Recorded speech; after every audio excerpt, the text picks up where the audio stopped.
Ligne droite, vue de haut. Liselotte Dutreuil. Bonjour Liselotte Dutreuil. Bonjour Maude, bonjour à toute l'équipe, bonjour aux auditeurs et bonjour à nos invités. Ce matin, nous recevons donc pour cette vue de haut Pierre-Antoine Plaquevent, analyste politique, animateur du think tank Stratégica, auteur de Globalisme et dépopulation et Société ouverte contre Eurasie, géopolitique du globalisme chez Stratégica. Et puis plus récemment, et c'est pour ça que nous le recevons ce matin, Soros et la Société ouverte chez Culture et Racine. Merci d'être avec nous. Et nous recevons également, c'est un invité surprise, Lucien Cerise, diplômé en philosophie et en sciences de la communication, écrivain et conférencier, auteur de Gouverner par le chaos, qui a été donc réédité en 2023, Ingénierie sociale et mondialisation aux éditions Max Milo. Merci d'être avec nous aussi, Lucien Cerise. Alors, je suis ravie de vous retrouver pour parler donc de cet ouvrage que je vais essayer de montrer à la caméra. Donc, Soros et la Société ouverte, une véritable bible justement sur toute cette galaxie Soros, toutes ses ramifications et toute cette stratégie et ce pouvoir d'influence dont jouit aujourd'hui Soros dans le monde. Pierre-Antoine Plaquevent, pourquoi avoir choisi justement de mener une telle enquête, puisque je pense qu'on peut presque appeler ça une enquête finalement. Oui, alors en fait, j'ai commencé ce travail il y a maintenant, j'irais peut-être une décennie. Et puis, en fait, c'est mon premier livre, le Soros. Donc, il a été réactualisé en 2020 et 2022. Et je me suis rendu compte que finalement, derrière beaucoup de ce qui apparaissait comme des phénomènes déconnectés les uns des autres, des phénomènes politiques déconnectés les uns des autres, on retrouvait finalement une trame commune qui était celle de l'influence des réseaux Soros.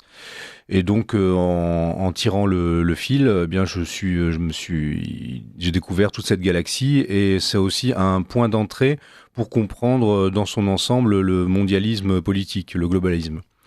D'où l'idée de cette enquête qui aussi inclut les éléments de philosophie politique puisque Soros, et c'est ça qui est assez fascinant, c'est que c'est en quelque sorte, on pourrait dire, au XXe siècle, vous aviez des révolutionnaires, des gens des Trotsky, des Lénine, mais qui étaient appuyés par les puissances financières et Soros a cette particularité d'avoir à la fois la capacité de financer ses activités et aussi l'idéologie et la volonté d'influer politiquement sur les sociétés contemporaines. Alors maintenant, il est assez âgé, mais il a laissé son empreinte, on va dire, sur le libéralisme politique contemporain et surtout, il a fondé des institutions qui vont continuer à essaimer et à essayer d'exercer cette influence métapolitique. On va revenir là-dessus, puis notamment sur le profil de son fils qui semble reprendre l'affaire. Alors, dans quelle mesure est-ce qu'il suit réellement les traces de son père ? On en parlera. Avant cela, avant d'enquêter donc sur cette galaxie Soros, vous deviez vous savoir que justement, lorsqu'on s'attaquait de près ou de loin à ce travail, on était généralement traité de complotiste un peu fou. Et comment vous avez fait face à ça ? Est-ce que c'est quelque chose que vous avez entendu ? Est-ce que finalement vous avez dû démonter aussi des préjugés ? La meilleure réponse, c'est la recherche en source ouverte. Et en fait, tout ce qui est dans le livre, ce n'est pas des allégations ou des théories, ce sont des recherches à partir des sources ouvertes, et notamment des sources ouvertes de l'Open Society Foundations, qui sont réactualisées régulièrement par la fondation elle-même. Et en fait, ne serait-ce qu'en partant de ces sources ouvertes, déjà, vous avez une mine d'informations qui n'est jamais traitée par les médias dominants. Donc on ne peut même pas parler de complot, en quelque sorte, c'est plutôt un projet de société. Alors, qu'est-ce qu'un complot ? Alors, si c'est des gens qui se réunissent avec l'idée d'arriver à certaines fins, oui, il y a complot. Mais il y a surtout un projet de société qui avance, qui est dit. Ce n'est pas un complot dans la mesure où ça n'est pas caché. Si vous allez sur le site de l'Open Society Foundation, vous avez toutes leurs intentions sont claires. Hein. Après, effectivement, quand vous commencez à creuser et à établir les connexions qui existent entre ces différentes réalités, là, effectivement, vous tombez sur quelque chose. L'accusation de complotisme, elle a été élaborée justement pour parer à tout ce type de travail de recherche et à les empêcher et à les discréditer. Donc finalement, pour moi, ça n'existe même pas. Enfin, ce n'est qu'une attaque de l'adversaire finalement. Lucien Cerise, vous avez donc pu rédiger la préface de cet ouvrage et vous êtes un expert des stratégies d'ingénierie sociale. C'est bien là-dessus d'ailleurs qu'on vous avait reçu il y a quelques mois maintenant. D'ailleurs, chers auditeurs, on vous invite à retrouver cet entretien qui était déjà passionnant. Pourquoi est-ce que vous avez donc tenu à mettre votre patte à cet ouvrage ? En fait, c'est Pierre-Antoine qui m'avait proposé de participer au livre. Avec la postface, si je me souviens bien. Oui, voilà. Donc pour la première édition. Préface de Xavier Moreau et postface. Voilà. Ouais. Et puis là, je crois qu'il y a ça, c'est la nouvelle édition, la dernière, c'est ça, avec Yuri Rochka. Oui, voilà. Et donc oui, alors bon, ça effectivement, donc c'est le Pierre-Antoine m'a tendu une perche que j'ai saisie évidemment parce que bon, moi je travaille sur l'ingénierie sociale dans tous les domaines, donc ça peut être effectivement le piratage informatique, le piratage en fait psychologique en réalité, mais aussi les révolutions colorées, par exemple, c'est-à-dire c'est toutes les opérations de transformation de la société ou du psychisme individuel ou de l'intelligence collective, donc les échelles sont comment dire, hiérarchisées, et en fait on sait que effectivement George Soros est un grand philanthrope entre guillemets, c'est-à-dire que il aime bien libérer les peuples, donc il aime bien en fait on a retrouvé l'influence, notamment le financement de sa fondation Open Society dans un certain nombre d'événements géopolitiques qui sont passés à la postérité sous le terme de révolution colorée, et qui ont eu lieu donc dans les pays de l'ex-bloc communiste, à partir des années 90, notamment en ex-Yougoslavie, mais aussi en 2011 et 2012 dans certains pays du monde arabe, essentiellement autour du bassin méditerranéen.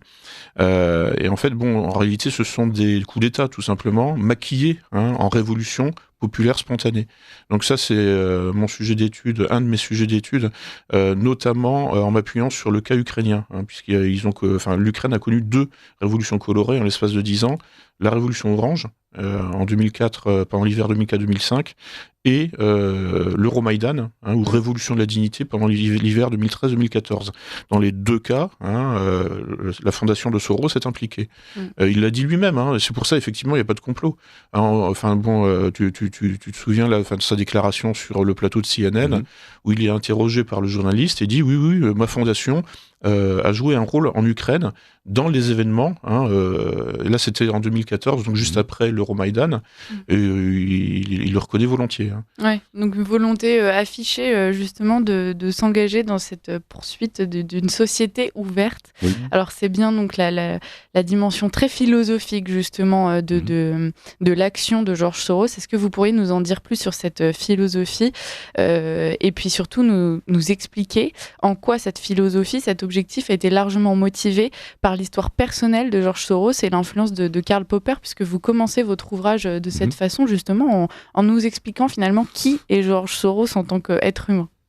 Alors ce qui est intéressant, donc, c'est de repartir de maintenant, c'est maintenant concrètement les fondations pour la société ouverte, donc Open Society Foundations, c'est 120 organisations qui sont réparties dans le monde entier, dans 6 zones géographiques, et avec un budget, on va dire, depuis, en fait, George Soros a commencé ses activités métapolitiques réellement à la fin des années 70, début des années 80, et depuis cette époque, il a investi environ 32 milliards de dollars de sa fortune. Le budget pour 2023 des fondations pour la société ouverte, c'était 1,7 milliard, je crois. Donc chaque année, c'est un budget de cet ordre-là. Il a fait don en 2019, je crois, ou 2018, de 18 milliards de sa fortune à son fils pour qu'il gère justement cet ensemble de fondations. Et comment ça marche ? Finalement, c'est une fondation mère qui après va proposer des bourses à tout un tas d'organisations qui elles-mêmes vont devenir des pouponnières à plein de petites organisations. Et cela va juste ensuite de manière réticulaire jusqu'à des organisations de terrain qui peuvent être, par exemple, quand il y a les crises des migrants, les fameux No Borders. Donc, vous pouvez avoir des gens ou durant le Black Lives Matter aussi, par exemple, la fondation Soros a alimenté de 30 millions de dollars, puis encore, je crois, 60 millions de dollars de dons au réseau Black Lives Matter aux États-Unis. Et en fait, donc vous avez des militants de terrain qui des fois ne savent même pas en fait que leurs organisations sont liées à cette galaxie-là, qui en fait derrière sont appuyés par, on va dire, toute cette concaténation d'organisations qui remonte jusqu'à l'Open Society Foundation. Voilà. Et donc effectivement, ce qui est intéressant, c'est d'étudier, moi c'est ça qui, sujet d'étude dans mes différents livres aussi, c'est le point de contact, on va dire, entre l'idéologie et le réel, et la pratique politique, entre l'idéologie et la praxis, comme disaient les marxistes. Eh bien, chez Soros, on est vraiment là-dedans. Alors, ce qu'a fait Soros, c'est qu'il a reçu l'enseignement de Karl Popper à la London School of Economics, il a en quelque sorte systématisé quelque chose qui est qu'une infime partie, on pourrait dire, de l'œuvre de Popper, mais qui est très significatif, c'est son essai qui s'appelle « La société ouverte et ses ennemis ». Donc en fait, c'est assez dual, puisque vous avez d'un côté la société ouverte et de l'autre les ennemis. Donc qu'est-ce que la société ouverte ? En fait, c'est presque quelque chose qui ne se définit que par rapport aux ennemis, on pourrait dire, illibéraux. Donc la société ouverte, c'est les principes du libéralisme politique. Et quand vous lisez finalement quelqu'un comme Karl Popper, dans ce livre-là, il fait la généalogie presque des civilisations européennes et occidentales depuis la Grèce antique jusqu'à son époque, jusqu'au milieu du XXe siècle. Et en fait, finalement, pour lui, il y a une logique interne qui conduit de Platon à Hegel, Marx, jusqu'à l'émergence des totalitarismes. Sauf qu'il réduit presque, on pourrait dire, la philosophie politique occidentale à ce courant totalitaire. En ne parlant pas, par exemple, de tout le courant du réalisme politique augustinien, du thomisme, etc. Tout ça est évacué. Il y a finalement presque la société occidentale. C'est écrit aussi dans les années 30-40. À l'époque où justement le libéralisme politique est coincé entre le socialisme et le national-socialisme, le fascisme. Et donc finalement, Karl Popper veut réarmer en quelque sorte idéologiquement le libéralisme politique. Après-guerre, donc Soros va avoir cet enseignement-là et il va donc systématiser et il va trouver dans cette dialectique société ouverte, libéralisme politique et société fermée, une sorte d'outil dialectique, philosophique, idéologique assez binaire mais efficace. Et finalement, c'est en fait ce qu'on subit encore actuellement avec des choses aussi simplistes que les antifascistes, ce genre de choses. C'est si vous n'êtes pas d'accord avec moi, c'est que vous êtes fermé, vous êtes dans le camp finalement de la réaction qui refuse l'ouverture. Donc c'est simple, c'est l'ouvert, le fermé.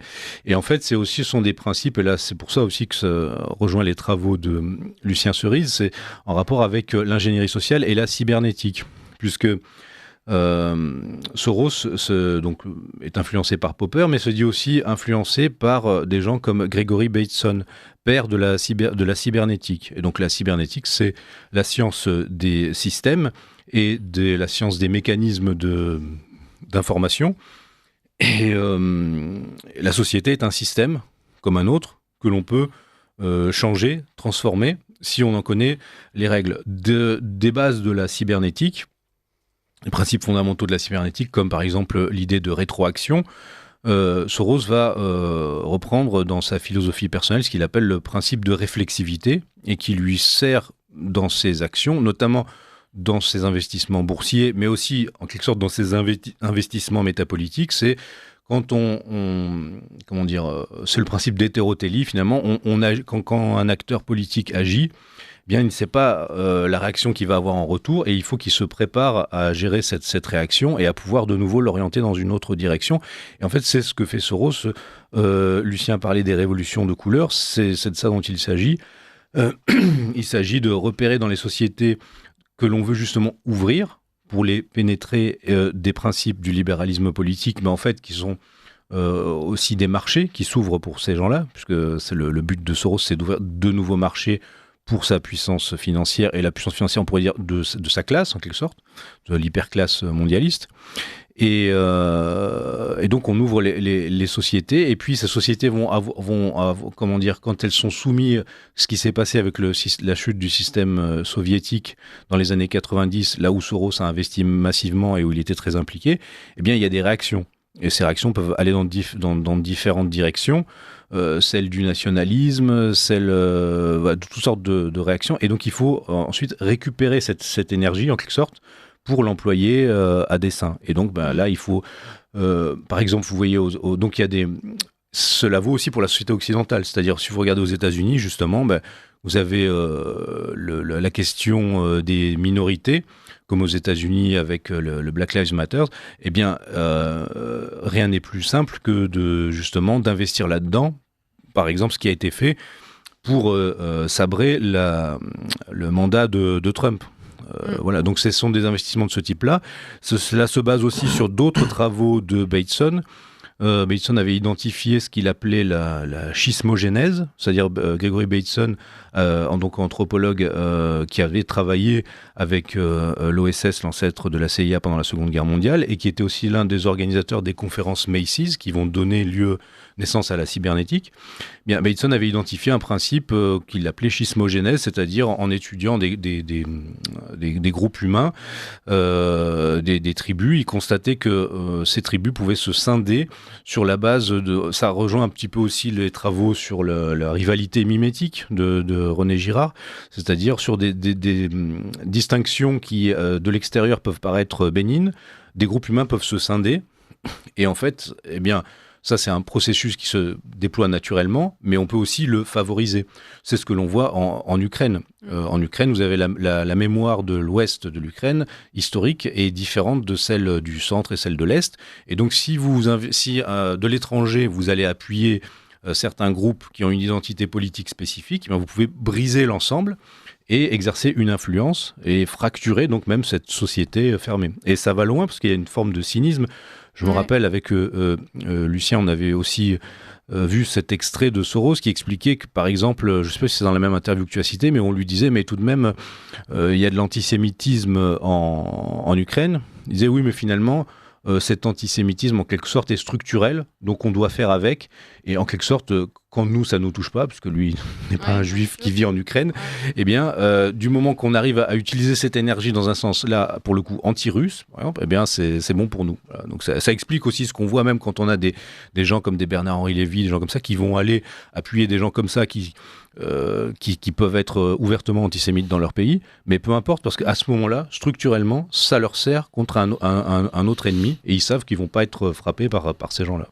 Cette façon de se mettre au-dessus, et vous l'avez dit, de finalement agencer le système selon ses intérêts, ses envies, sa philosophie, au-delà des intérêts très terre-à-terre, financiers qu'on imagine, etc.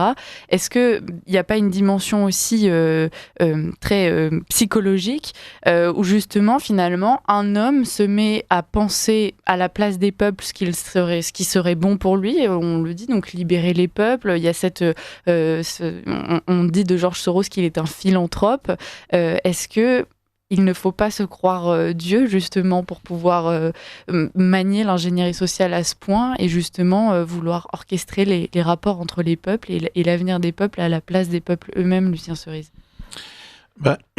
Quand on est aussi puissant et aussi riche que George Soros, on peut effectivement aller sur une pente glissante vers la mégalomanie et puis tous les délires de toute puissance qui peuvent effectivement animer l'imaginaire de toute cette oligarchie, de toute cette classe supranationale de privilégiés. Je crois que c'était l'expression de Jacques Attali, si je me souviens bien, classe transnationale. Donc effectivement, puisque en fait, en gros, ils ne sont pas concernés par ce qui se passe dans la rue. Vous vous souvenez de la chanson là, de le blues du businessman là, qui passe sa vie en avion et au sommet des gratte-ciel. Voilà, donc il regarde tout ce qui se passe dans les tranchées en Ukraine par exemple ou dans les tranchées de Verdun il y a un siècle. Et il regarde tout ça de très loin. Et en fait, ça ne les concerne pas. Et effectivement, ils nous utilisent en fait comme des objets ou comme des cobayes éventuellement. Où ils font des expériences, ils testent un certain nombre de protocoles de conditionnement ou de reconditionnement comportemental. Bon, ça, là, je parle plutôt de la période covidiste. Oui. Mais bon, effectivement, ensuite, alors, au-delà, je dirais, du cobaye, il y a le simple objet, en fait. C'est-à-dire, en fait, la réduction des foules, en fait, à des leviers géopolitiques. On va, en quelque sorte, automatiser les foules. Enfin, automatiser le comportement. Et alors, effectivement, faut aussi rappeler que Karl Popper est un théoricien de l'ingénierie sociale. Il y a dans plusieurs textes des années 50, il distingue deux formes d'ingénierie sociale. On peut dire que Soros, qui se revendique, puisqu'il a été quand même son élève à une époque, est un ingénieur de la société, c'est-à-dire au sens, là pour le coup, utopiste, c'est-à-dire avec des grands projets. Et alors bon, Popper était quand même un peu plus subtil que Soros, et justement Popper distinguait une ingénierie sociale utopiste qu'il fallait justement chasser en fait, parce que elle conduisait au totalitarisme, et c'est très exactement au totalitarisme que le projet Société ouverte de Soros nous conduit, puisque c'est un totalitarisme d'ouverture. On n'a pas le droit d'être fermé. Vous voyez, c'est quand on est fermé, en fait, on est un réactionnaire, un conservateur, un facho, un nazi, etc. Donc là, on est vraiment dans une espèce d'impératif catégorique de l'ouverture, parce que bon, voilà, en fait, nous sommes traités par ce genre d'ingénieurs de la société comme de simples systèmes. Et la cybernétique, d'ailleurs, ne distingue pas le vivant et le non-vivant. Nous sommes tous des objets connectés, en quelque sorte. Donc, il y a effectivement une réification, une chosification du vivant et de l'humain. Et nous sommes traités, effectivement, comme, en fait, des outils, des petits... Alors, pour faire la guerre, éventuellement, ou pour faire des coups d'État, pour mettre des gens dans la rue, pour soutenir des putschistes dans divers pays, en Ukraine, par exemple. Mais dans tous les cas, les idées, en fait, la réification, la chosification, elle va loin. C'est-à-dire qu'elle va jusque dans le domaine des idées. En fait, les idées ne sont plus des fins, ce sont des moyens de déclencher des comportements. Donc des comportements d'agressivité pour justement faire de la schismogénèse, c'est-à-dire pour provoquer des scissions, pour provoquer des divisions au sein d'un groupe, et pour pousser en fait les groupes à s'attaquer. En fait, c'est un peu le chien de Pavlov, c'est-à-dire vous dressez des groupes humains en fait à aboyer en quelque sorte, et puis vous les dressez comme des chiens de combat en fait pour qu'ils s'attaquent entre eux, sans savoir exactement pourquoi ils s'attaquent d'ailleurs. Parce qu'en fait, fondamentalement, ils n'ont aucune raison réelle de s'entretuer. Mais en jouant, en insistant sur des petits détails. En fait, c'est ce que Freud appelait la petite différence, en fait, qui est et en fait la schismogénèse s'appuie beaucoup là-dessus. On sait par exemple aussi que ce qui s'est passé là au Rwanda entre les Tutsis et les Hutus, souvent, en fait, c'était sur la base de l'observation de la forme de l'oreille, et c'est tout. Voilà, c'est-à-dire qu'ils se reconnaissaient comme Tutsis ou Hutus, en fait, sur la base de toutes petites différences physiques qui, en fait, devaient justifier une épuration ethnique. Bon, en Ukraine, c'est exactement ça. En fait, les fameux nazis ukrainiens sont prêts, en fait, à génocider les russophones, sur la base de... On ne sait quoi, en réalité. Sur la base d'une idée... Il y a un nationaliste ukrainien qui avait écrit un livre, « Nous qui ne sommes pas russes ». Oui, voilà. En fait, c'est toujours... En fait, l'essence du politique, c'est, comme disait Carl Schmitt, et le courant des réalistes politiques, c'est le rapport ami-ennemi. Donc finalement, c'est le rapport entre mon groupe et le groupe adverse. Donc quand vous-même vous êtes un groupe tiers encore, eh bien vous devez instrumentaliser ce rapport ami-ennemi. Donc par exemple, dans le cas de Black Lives Matter, vous avez Trump qui en plus ralliait de plus en plus une partie de l'électorat afro-descendant aux États-Unis. Eh bien, il faut empêcher cela en créant justement une schismogénèse et en séparant ces groupes-là du vote Trump. Même chose avec les hispaniques. Là, par exemple, dans l'année, là, l'Open Society Foundations a racheté un des plus gros groupes de radio qui était en faillite aux États-Unis, qui gère 200 quelques radios, parce que c'est un groupe de radio qui gère des radios qui sont beaucoup écoutées par les hispaniques, notamment, donc dans la perspective des élections aux États-Unis. Voilà. Et pour revenir à votre question sur l'hubris, en quelque sorte, de ces gens-là, eh bien, il y a une citation significative de Soros, parce que ces gens-là, quand même, sont orgueilleux, donc ils ne peuvent pas ne pas laisser transparaître à des moments ce qu'ils sont. Et Soros dit que quand il était enfant, il dit lorsque j'étais enfant, j'avais des fantasmes messianiques. Si je n'avais pas fait ce que j'ai fait, je serais peut-être devenu fou. Et heureusement, grâce à mon argent, j'ai pu donner libre cours à ces fantasmes. Donc quand même, quand on dit que, des enfants qui ont des fantasmes messianiques, je sais pas, c'est quand même c'est pas commun. Donc ça veut dire, ça montre aussi que c'est dans une certaine transmission peut-être, un certain lignage et dans une certaine idée qui se transmet, qui est un petit peu parce que son père était déjà un petit peu un personnage fantasque, un peu comme ça, qui avait aussi des grandes prétentions, mais qui lui n'avait pas les moyens.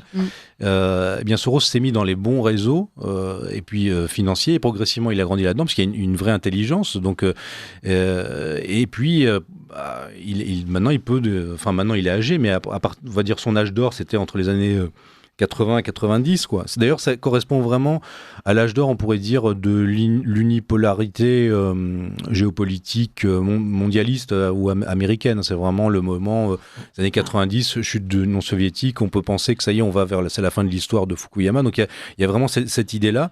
Et maintenant, ça bute sur le réel. Sur le réel géopolitique extérieur à la zone qui est contrôlée par ces gens-là, et sur le réel politique de tous les réfractaires à ce projet-là dans les sociétés occidentales. Donc, et c'est d'ailleurs le propre, moi j'étudie ça dans mes différents ouvrages, c'est la question du millénarisme politique en quelque sorte. C'est presque un petit peu, c'est toujours un peu l'influence presque d'une idée un peu gnostique, c'est-à-dire on refuse la réalité, on veut la changer, donc par le politique on va vouloir la changer, puis on se heurte au réel, parce que le réel revient toujours. Et en fait le problème c'est pas tant l'utopie elle-même qui ne peut jamais se réaliser, mais c'est qu'après on doit gérer, comme avec le communisme, les décombres de l'utopie. Donc nous aurons à gérer, je pense, les décombres du projet de société ouverte. Voilà. On n'en est pas encore là, malheureusement. Enfin, on commence à justement en subir les conséquences. On l'a vu, George Soros, justement, joue un rôle dans l'invasion migratoire. Il joue un rôle, justement, dans toute la propagande woke, etc. Oui. Est-ce que, justement, il n'y a pas un paradoxe ? George Soros, c'est cet homme qui veut effacer les frontières, qui veut une liberté toute puissante. Par exemple, en faisant la promotion de l'immigration massive, en soutenant cette immigration massive, aujourd'hui, on le voit en Europe, on doit ériger de plus en plus de frontières internes. On va commencer à mettre des caméras dans les rues pour l'insécurité, etc. Est-ce que la galaxie Soros ne va pas se heurter justement à ce paradoxe ? Et est-ce que ce n'est pas ça qui pourrait causer sa chute ? Alors effectivement, mais c'est ce qu'a aussi rappelé Lucien, c'est qu'il y a un paradoxe interne de cette pensée, mais de toute pensée, on pourrait dire utopiste radicale, c'est qu'elle accouche du totalitarisme. Donc à notre époque, le totalitarisme a des formes différentes et c'est forcément un totalitarisme, on pourrait dire technocratique. Donc c'est ce à quoi aboutit l'idéologie de Soros. Et c'est logique parce que si vous défaites l'État, vous déconstruisez l'État, eh bien forcément il faut un nouveau Léviathan. Voilà. Et en fait je pense que le projet de ces gens-là, c'est d'avoir leur propre Léviathan, c'est-à-dire de leur propre État, donc un État mondial. Hein. Leur but c'est le cosmopolitisme, c'est une forme politique mondiale qui serait gérée par eux et qui serait dans leur intérêt à eux, dans leur intérêt de classe, puisque finalement c'est donc l'hyperclasse mondiale, les gens les plus argentés du monde, les grandes fondations, qui font justement de la métapolitique, c'est-à-dire de la politique de manière indirecte, plus efficace finalement, hein, par la philanthropie, par l'influence culturelle, etc. Et leur but c'est en fait donc sur leur chemin se dressent encore les États-nations ou les groupes, on va dire issus d'une continuité historique, et il faut dissoudre ça pour arriver à un ensemble, recomposer des équilibres, pour arriver à un nouvel équilibre. Voilà. Mais entre-temps, effectivement, se posent les questions d'organisation de la vie quotidienne. Et effectivement, si on enlève les frontières naturelles, les frontières nationales, on aura de nouvelles frontières. Mais jusqu'où ça aussi c'est pensé ? C'est-à-dire quand vous voulez dominer des groupes, Bien forcément, si vous les mettez en concurrence, plus il y aura de groupes concurrentiels, plus vous pourrez exercer de contrôle supranational. Donc il y a une volonté, je pense, d'aller dans cette direction. Il nous reste à peine une minute. Ah oui.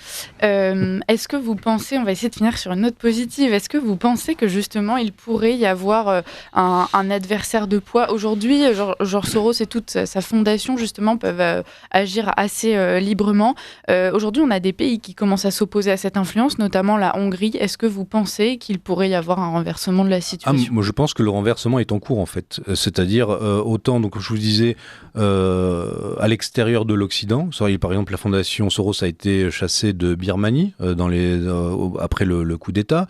Elle n'arrive pas à prendre, à prendre de l'influence dans les pays comme la Russie ou la Chine. Et en Occident même, maintenant, il y a cette lutte interne, notamment aux États-Unis, avec les réseaux Musk, avec Trump, etc. On a vu un des anciens conseillers de Soros qui maintenant s'est rapproché de Trump pour sa campagne aussi. Donc je pense que le réalisme progressivement, et puis il y a aussi le fait qu'il a cédé son empire à l'un de ses fils, parce que les autres fils sont dans la finance, mais je pense qu'il n'a pas du tout la même envergure, à la fois culturelle et même d'expérience de vie que son père. Donc je pense que c'est un modèle qui progressivement, et puis le monde est vraiment en train de changer, on va revenir au réalisme politique, donc ces outils vont continuer à être employés, mais je pense qu'on va changer de paradigme dans les années à venir, et c'est en cours en fait. On va finir sur cette note plutôt réjouissante, en tout cas pleine d'espoir. Merci beaucoup Pierre-Antoine Plaquevent. Je rappelle que vous êtes analyste politique, animateur du think tank Stratégica, et donc auteur de plusieurs ouvrages, mais dernièrement Soros et la société ouverte, métapolitique du globalisme. C'est à retrouver, une véritable bible, chers auditeurs, tous les liens de Soros avec le pape François, avec dans la crise migratoire, toutes les idéologies woke, et puis enfin voilà, c'est vraiment très complet. On vous invite à vous le procurer. Merci à vous aussi Lucien Cerise d'avoir été avec nous. Vous êtes diplômé en philosophie et en sciences de communication, écrivain et conférencier, et auteur de Gouverner par le chaos. Merci beaucoup et à très bientôt. Merci à vous.